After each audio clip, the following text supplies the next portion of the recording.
आइए मैं बताता हूँ आपका एक्सरसाइज 3 का थोड़ा सा पार्ट है। लास्ट पार्ट के अंतर्गत मैंने आपको पीछे क्लास में समझाया था गर्भाशय में भ्रूण स्थापित हो रहा है। तो स्थापित होता है, उसके बाद जब पूर्ण विकसित होता है शिशु के रूप में जन्म लेगा।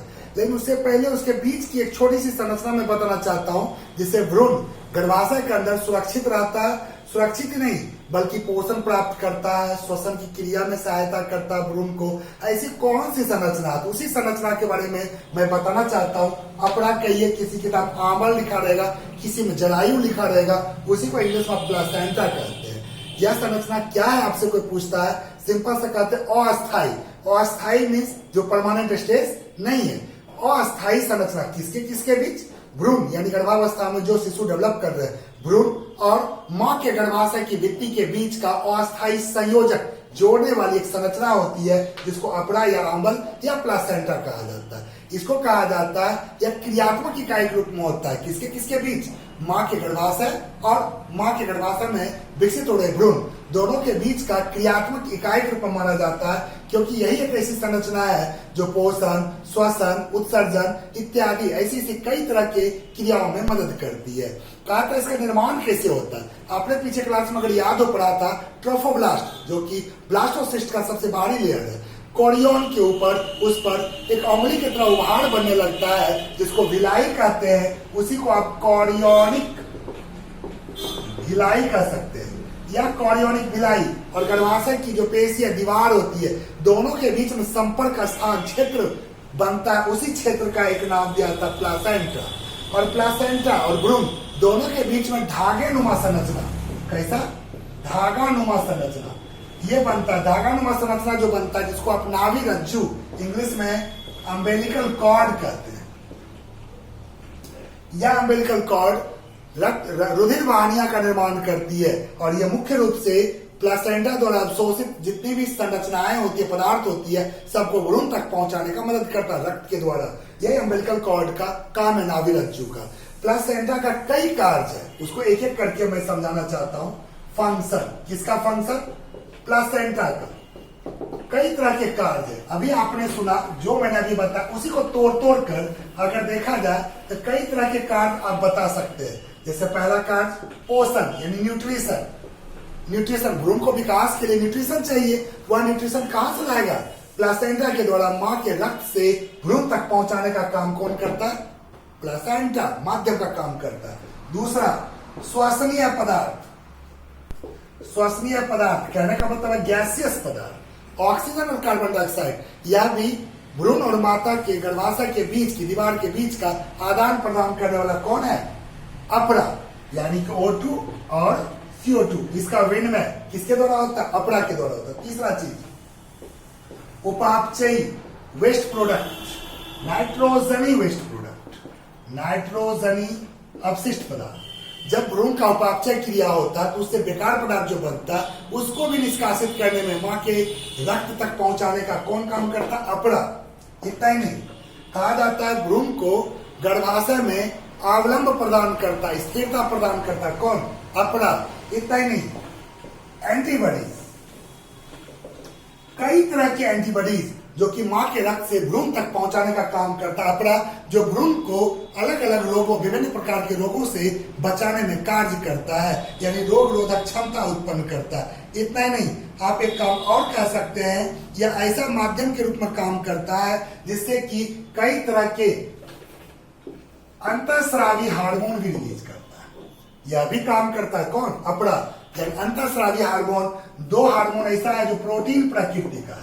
एक को कहते हैं HCG और एक को कहते हैं HPL। HCG का फुल फॉर्म होता है ह्यूमन कोरियोनिक गोनेडोट्रोपिन। एक हार्मोन ये है जिसको HCG कहते हैं, और दूसरा हार्मोन है जिसको HPL कहते हैं, ह्यूमन प्लासेंटल लैक्टोजेन। ये दोनों तो प्रोटीन प्रकृति का हार्मोन होता है, जो कि कौन सा करता है, अपरा। लेकिन प्रोटीन प्रकृति के साथ साथ कुछ हार्मोन एस्ट्रॉइड प्रकृति का भी रिलीज करता है। कैसा प्रकृति, steroid. As example estrogen, progesterone, relaxin, ऐसे से कई हार्मोन रिलीज करते हैं स्टेरॉइड प्रकृति का। अर्थात आप कह सकते हैं अपरा के कार्य में इसको भी साबित कर सकते हैं, अंतःस्रावी हार्मोन स्रावित करने वाला कार्य कौन कर रहा है? अपरा। तो आपको लगभग 4 या 5 मैंने कार्य बताया, पोषण, श्वसन, उत्सर्जन, एंटीबॉडीज का स्थानांतर, इतना ही नहीं अंतःस्रावी हार्मोन का भी स्रावन करने में मदद करता है। इसके साथ साथ मैं आपको लेके चलूं अपरा के साथ साथ मैं थोड़ा सा और हाईलाइट कर दूं। ये तो मैंने आपको बताया अपरा का पूर्ण रूप से अपरा है क्या, अपरा किस किस कार्य को कंप्लीट करता है, कौन कौन से कार्य मदद करता है। इसके साथ साथ चलो मैं लेकर के आपको बाह्य भ्रूण या झिल्लियां, इसका स्ट्रक्चर के द्वारा भी मैं समझाऊंगा। आइए मैं बताता हूं स्ट्रक्चर के द्वारा। आइए मैं आपको समझा रहा था कि भ्रूण जो गर्भाशय में विकास कर रहा होता है तो भ्रूण के चारों ओर अलग अलग लेयर बनते हैं। 2 महत्वपूर्ण जो कि आपने लेयर का नाम लिखा था अगर याद हो, ट्रोफोब्लास्ट में। ट्रोफोब्लास्ट में मैंने समझाया था जो बाहरी लेयर होता है पोषक कारक कहा जाता है ब्लास्टोसिस्ट के ऊपर, वहां पर 2 संरचनाएं कॉरियोन और एम्नियोन का चर्चा किया था, जो कि यहाँ पर मैं दिखा रहा हूँ। सबसे बाहरी लेयर कॉरियोन, यह क्या करता है? सुरक्षात्मक कार्य करता है, पोषण में सहायता करता है, श्वसनीय पदार्थ के अवशोषण में सहायता करता है। इससे भी ज्यादा यह महत्वपूर्ण काम इसके लेयर पर बाहरी सतह पर उंगली की तरह प्रोजेक्शन बनता है, जिसको विलाई कहते हैं, कॉरियोनिक विलाई। यह कॉरियोनिक विलाई अपरा बनाने में सहायता करता है, जिसको मैंने समझाया था गर्भाशय की भित्ति और भ्रूण दोनों के बीच में, कॉरियोनिक विलाई दोनों के बीच में संपर्क स्थान इसी कहते हैं अपरा। और अपरा से भ्रूण के बीच में आपने देखा रस्सी, धागे के समान संरचना, उसको कहते हैं नाभि रज्जु। ये दोनों चीज को मैंने दिखाया यहाँ पर। कॉरियोन के बाद उसके अंदर का जो लेयर है, मैंने दूसरा लेयर जो दिखाया है उसको एम्नियोन कहते हैं। एम्नियोन और भ्रूण दोनों के बीच में जो कैविटी है उसको एम्नियोटिक कैविटी कहा जाता है। इसमें द्रव भरे रहते हैं। ये द्रव मध्य गति में गतिशील रहते हैं और यह गति भ्रूण को स्वाभाविक गति में रखता है। भ्रूण की गति होती रहती है, जिससे भ्रूण में बने नए अंगों को आपस में चिपकने नहीं देता है और इससे सुरक्षित भ्रूण आपस में चिपकता नहीं है उसके अंग, और भ्रूण का सुरक्षा प्रदान करता है। बाहरी आघात से भी एम्नियोटिक फ्लूइड सुरक्षा प्रदान करता है। तीसरा लेयर मैंने चर्चा किया है, याद देखिए, नंबर 1, नंबर 2, नंबर 3। तीसरा लेयर अपरा पोषण, जिसको एलेंट्रॉइस कहते हैं, या एलेंट्रॉइस को कहा जाता है झिल्ली से बनी हुई भीतरी छोटी या कोष होती है, यहाँ मैंने दिखा है, जो कि आंत्र, जो भ्रूण का आंतरिक हिस्सा होता है उससे जुड़ा रहता है, और यही रक्त वाहिनियां, रुधिर वाहिनियां का निर्माण करती है, जो कि खासकर नाभि रज्जु में जाल के समान होता है, और यह जाल भ्रूण तक पोषक पदार्थ, श्वसन पदार्थ, उत्सर्जी पदार्थ इसका आदान प्रदान करने में मदद करता है। चौथा एक लेयर मैंने यहाँ पर दिखाया है, यॉर्क सेल, पित्तक कोष। यह बहुत छोटा होता है, इतना याद रखेंगे। मानव स्तनधारी प्राणी है, मानव जैसे स्तनधारी प्राणी में यह नगण्य, एकदम छोटा सा मैंने दिखाया, इसका कोई रोल नहीं है, बनता जरूर है, नगण्य रहता है, इसमें पित्तक भरा हुआ नहीं रहता, यॉर्क भरा हुआ नहीं रहता। लेकिन पक्षी वर्ग के जीव या रेप्टिलिया वर्ग के जीव या अंडे देने वाले स्तनधारी जैसे होता, आपने कभी पढ़ा होगा एकिडना, प्लेटिपस, ये सब ये स्तनधारी है लेकिन शिशु को उत्पन्न नहीं करते, इनमें ये विकसित होता है। लेकिन मानव जैसे स्तनधारी में विकसित नहीं होता। 4 तरह का लेयर से गिरा हुआ मैंने भ्रूण का संरचना दिखाया, तो संपूर्ण स्ट्रक्चर मैंने आपको बोर्ड पर दिखाया। इसके बाद लेके मैं चलूं छोटा सा एक टॉपिक, जब ये संपूर्ण रूप से विकसित हो जाता है तो फिर कौन सा क्रिया होना चाहिए आपको ही पता होगा। शिशु जब पूर्ण विकसित हो गया था उसका जन्म होना चाहिए, उस क्रिया को एक नाम दिया जाता है प्रसव, जिसको इंग्लिश में कहते हैं पर्चुरीशन। सिंपल सा आप कह सकते हैं पर्चुरीशन में विकसित, सुविकसित भ्रूण, सुविकसित शिशु गर्भाशय से बाहर निकलता है, इसी प्रक्रिया को क्या कहते हैं? प्रसव कहा जाता है। स्वगर्भता यानी प्रेगनेंसी, गर्भाकाल के अंत में गर्भाशय की अंदर पेशीय संकुचन तीव्र गति से होती, जिससे कि आंतरिक भाग में तीव्र दर्द उठता है, उसको कहते हैं लेबर पेन कहते हैं। इसके साथ साथ एक और चीज मैं बताना चाहूंगा, प्रसव क्रिया यानी चाइल्ड बर्थ जिसको आप कहते हैं, दूसरा नाम याद रखेंगे, प्रसव को ही चाइल्ड बर्थ के नाम से जाना जाता है, बच्चे का जन्म, शिशु का जन्म। हार्मोन का नियंत्रण, प्रसव क्रिया में कई तरह के हार्मोन का नियंत्रण होता है। मुख्य रूप से आप याद रखेंगे ऑक्सीटोसिन। कौन हार्मोन? ऑक्सीटोसिन। ये कहां स्रावित होता है याद रखेंगे? पश्च पिट्यूटरी ग्रंथि पश्च पीयूष ग्रंथि मास्टर ग्लैंड, उसका पश्च भाग पीछे वाला पोस्टेरियर लोब, वहां से स्रावित होता ऑक्सीटोसिन और गर्भाशय की पेशियों में तीव्र गति से संकुचन उत्पन्न करता है और शिशु को पुशअप करता है, जिससे आसानी से बाहर निकलता है। लेकिन इसके साथ साथ प्लासेंटा जो अभी आपने पढ़ा था, इससे भी हार्मोन रिलैक्सिंग, इसके बारे में एक बार और चर्चा कर दूं, कॉर्पस ल्यूटियम से भी ये स्रावित होता है। ये रिलैक्सिंग, नाम से ही पता चलता है रिलैक्स करना। तो गर्भाशय की जो ग्रीवा होती है, ग्रीवा की पेशियां और जो भाग होता है कमर वाला भाग जिसको आप कहते हैं, अगर याद हो पेल्विक रीजन, उसकी मांसपेशियां, उसकी अस्थियों को ढीला करता, शिथिल करता, जिससे शिशु को जन्म लेने में आसानी होती है। इस रूप में आप देखते हैं प्रसव क्रिया जब कंप्लीट होता है तो प्रसव क्रिया के बाद शिशु को पोषण के लिए क्या चाहिए? दूध। तो दुग्ध का स्राव, इसको भी मैं बता दूं थोड़ा सा, इस क्रिया को कहते हैं इंग्लिश में लैक्टेशन।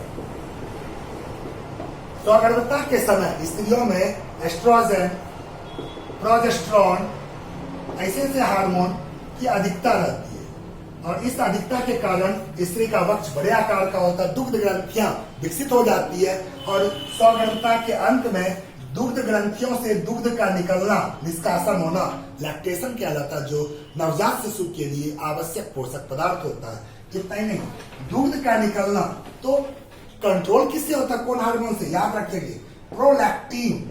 ये हार्मोन दुग्ध उत्पादन को नियंत्रण करता है, दुग्ध के निर्माण को नियंत्रण करता है, लेकिन दुग्ध ग्रंथियों से दूध का निष्कासन के लिए, फिर से मैं लिख रहा हूं, ऑक्सीटोसिन, ये याद रखेंगे, दुग्ध निष्कासन को नियंत्रण करता है। दोनों हार्मोन का साइमल्टेनियस एक्टिविटी होती है और इस प्रकार से दूध का स्रावन होता है। एक और महत्वपूर्ण चीज यहाँ पे बता रहा हूं, सबसे पहले प्रसव के बाद अगर देखा जाता है, दुग्ध आरंभ में शुरुआत में जो निकलता है हल्का पीले रंग का होता है, उस प्रारंभिक दूध को कोलेस्ट्रम कहा जाता है। क्या कहा जाता है? कोलेस्ट्रम, जिसको किसी किसी किताब में खीस लिखा रहेगा। यह कोलेस्ट्रम अक्सर करके अंधविश्वास कारण समाज में फेंक दिया जाता है, लेकिन यह बहुत ही आवश्यक होता है नवजात शिशु के लिए, क्योंकि इसमें एंटीबॉडीज, कई प्रकार के एंटीबॉडीज इसमें उपस्थित रहते हैं, जो कि शिशु को रोग रोधक क्षमता उत्पन्न करता है, रोगों से बचाव के लिए आवश्यक होता है। अतः जब जन्म होता है शिशु को कुछ महीनों तक स्तनपान कराना आवश्यक होता है। इस प्रकार से मैंने आपको लगभग सभी चीजों की एक एक करके जानकारी दिया। कभी कभी बच्चे क्लास में एक चीज पूछते हैं कि मानव में जुड़वा पैदा होता है, इसका भी चर्चा कर दूं। जुड़वा कहिए या किसी किताब में इसी को यमज लिखा रहेगा, इंग्लिश में इसको कहते हैं ट्विंस। इसकी जन्म की कहानी आइए मैं बताता हूं। गर्भाशय में कहा जाता है दो युग्मनज का विकास, दो भ्रूण का विकास, स्वस्थ भ्रूण का विकास अगर होता है तो दोनों भ्रूण जब नवजात शिशु के रूप में उत्पन्न होते हैं तो दोनों को कहा जाता है जुड़वा। यह जो उत्पन्न होता है कुछ मिनटों के अंतर पर होता है, लेकिन कहा जाता है कैसा कैसा हो सकता है जुड़वा।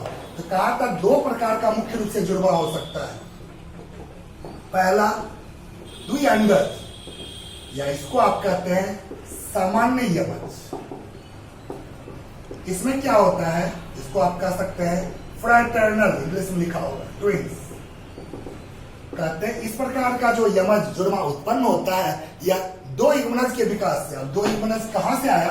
तो कभी कभी देखा जाता है कि दो अंडे, दो मादा युग्मक और दो शुक्राणु अलग अलग निषेचन करते हैं। दोनों निषेचन जब हो जाता है पूर्ण रूप से और सही रूप से होता है तो दो युग्मनज बनेंगे, और दो युग्मनज बनेंगे तो दो संतान, यानी कि मैं यहाँ पर दिखाना चाहता हूँ, जैसा गौर कीजिएगा, दो अंडे, दो शुक्राणु, सिंबल देकर समझाता हूँ। जब दोनों निषेचन किया तो दो युग्मनज का विकास हुआ। दोनों युग्मनज विकास हुआ तो दोनों अलग अलग नवजात शिशु को उत्पन्न करेंगे। अब डिपेंड करता है इसमें जो जुड़वा आया, ये जुड़वा हो सकता है एक ही लिंग का हो, अर्थात नर और नर, या हो सकता है मादा, ये मादा या मादा, या हो सकता है नर नर, या हो सकता है ये हो जाए मादा और ये हो जाए नर। यानी इसमें संभावना है इस तरह के जुड़वा में एक समान लिंग होने का भी और अलग अलग लिंग होने का भी। इस प्रकार के जुड़वा को द्विअंडज या सामान्य यमज कहते हैं, जो दो अलग अलग युग्मनज से विकास करता है और इसमें उत्पन्न शिशुओं में एक समान लिंग या अलग अलग लिंग होने की संभावना है। दूसरा तरह का जो आप देखते हैं ट्विंस, उसको आप कहते हो अभिन्न। अभिन्न नाम से ही पता चल रहा है, अभिन्न यानी कि अलग नहीं, आइडेंटिकल, या इसी को किसी किसी किताब में लिखा हुआ समरूप ही है बस जुड़वा। इसको इंग्लिश में लिखा मिलेगा आइडेंटिकल ट्विन्स। अब नाम से पता चल रहा एक समान, अर्थात इसमें लिंग एक समान होंगे, इसमें अलग अलग लिंग नहीं होंगे। फिर इसकी उत्पत्ति कैसे होती है? जब एक ह्यूमनस या जब भी विकास करेगा एक ह्यूमनस से, जब ह्यूमनस का विकास हो रहा होता है, इसमें अगर विभाजन, आपने पढ़ा था ह्यूमनस का भ्रूण बनने के बाद विभाजन होती है, अगर इसमें असामान्य विभाजन हो जाए तो असामान्य विभाजन होने पर फिर दो अलग अलग भ्रूण के रूप में विकास होने लगता है। लेकिन ये तो एक ही ह्यूमनस था ना, अगर मादा होगा तो ये भी दोनों मादा मादा होगी, अगर ये नर होगा ये भी दोनों नर नर होगा, अर्थात इसमें जब भी संभावना होगा एक समान लिंग का। इस तरह के जो जुड़वा उत्पन्न होते हैं वह एक ह्यूमनस के विकास से, एक ह्यूमनस के विकसित होने पर, तथा इनमें जो उत्पन्न होंगे शिशु जुड़वा सभी एक समान लिंग के होंगे। इस तरह से जुड़वा मैंने दो प्रकार का बताया, एक बताया अभिन्न और इससे पहले एक बताया द्विअंडर। इस तरह से मैंने पूरा आपका एक्सरसाइज 3 समाप्त किया। नेक्स्ट वीडियो में एक्सरसाइज 4 स्टार्ट करूंगा।